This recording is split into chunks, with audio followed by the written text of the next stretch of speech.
मुझे 2010 और 11 में गठिया की परेशानी हो गई थी। पहले दाएं घुटने में हुई, फिर उसके बाद धीरे धीरे करके बाएं घुटने में परेशानी आ गई। मैंने कई डॉक्टरों को दिखाया। लास्ट में एक सर्जन डॉक्टर के यहाँ मैं गई, तो वहाँ उन्होंने 6 महीने की दवा मुझे दी। 6 महीने तक तो मुझे आराम लगा।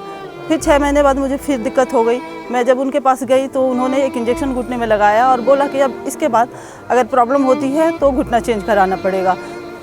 तो मैंने बापूजी के सत्संग में सुना था, बापूजी मना करते हैं कि कभी भी घुटने का ऑपरेशन नहीं कराना। जब घर आई तो मैंने ये सोचा कि चाहे मेरे प्रारब्ध में अगर व्हीलचेयर पे ही चलना लिखा है तो यही सही, और मैं अब अंग्रेजी दवा नहीं खाऊंगी। बापूजी बताते हैं कि घुटने में कोई भी किसी भी वात रोग में बम बम मंत्र का यदि महाशिवरात्रि के दिन 1.25 लाख जप करें तो उसे वात रोग में काफ़ी राहत मिलती है। मैंने निश्चय कर लिया कि बस ये सत्संग तो बस मेरे लिए ही है और मैं इसके करूँगी और मुझे इसी से ठीक होना है। महाशिवरात्रि आई, मैंने उस दिन 1.25 लाख जप किया। धीरे धीरे कुछ दिन बाद महसूस हुआ कि मेरा गठिया सही हो गया। 70 से 80% तक मुझे आराम लगने लगा। जून 2013 में मेरी माँ को हर्पीस नाम की बीमारी हुई थी, जिसे अधेड़ी भी कहते हैं। मेरी माँ त्रिकाल संध्या करती हैं और साथ ही ओम की साधना भी उनकी कई सालों से चलती आ रही है। तो उन्हें इस बात की बहुत ग्लानि होती थी कि वो बिस्तर पे रहती हैं और वो साधना अपनी सुचारू रूप से नहीं कर पा रही। मुझे कुछ अजीब लग रहा था कि मैं सेवा पूजा की जगह पे नहीं बैठ पा रही हूँ, क्योंकि बापूजी लगता था कि मेरा इंतज़ार कर रहे हैं वहाँ पे।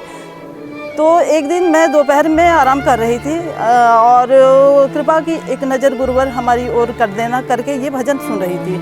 फिर रात को सो गई, बापूजी सपने में आए। फिर उन्होंने पुत्रवत मेरे दोनों घुटने पे हाथ से सहलाया और सहला के फिर उसके बाद सिर पे सहलाया और कहा कि देख मैं कैसे तुझे ठीक करता हूँ, तो बहुत जल्दी ठीक हो जाएगी।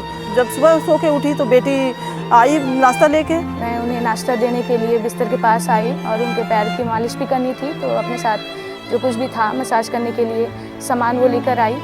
तो मैंने देखा कि उनके पैर पे बहुत बड़ा सा ओम बना हुआ था घुटने के नीचे। तो बोली, मेरे पैर को देखी और बोली, मम्मी ये घुटने के नीचे इतना बड़ा ओम कैसे आया? मैंने देखा नहीं था। तो मैंने जब देखा तो कहा हाँ ये तो सच में ओम आ गया। ये लग रहा है बापू ने स्पर्श करके ओम का निशान छोड़ दिए बापू मेरे घुटने के नीचे। फिर उसके बाद वो निशान 20-25 दिन तक रहा। उसके बाद से मेरे घुटने की प्रॉब्लम एकदम 100% सही हो गई और मैं अब आराम से चल फिर लेती हूँ, सीढ़ियाँ चढ़ लेती हूँ, सामान उठा लेती हूँ, हर काम उठ बैठ के कर सकती हूँ। जैसे मुझे ये इस मंत्र को महाशिवरात्रि के दिन करने से फ़ायदा हुआ, उसी तरीके से आप जिसको प्रॉब्लम हो वो दृढ़ विश्वास के साथ इस मंत्र को करें तो ज़रूर फ़ायदा होगा।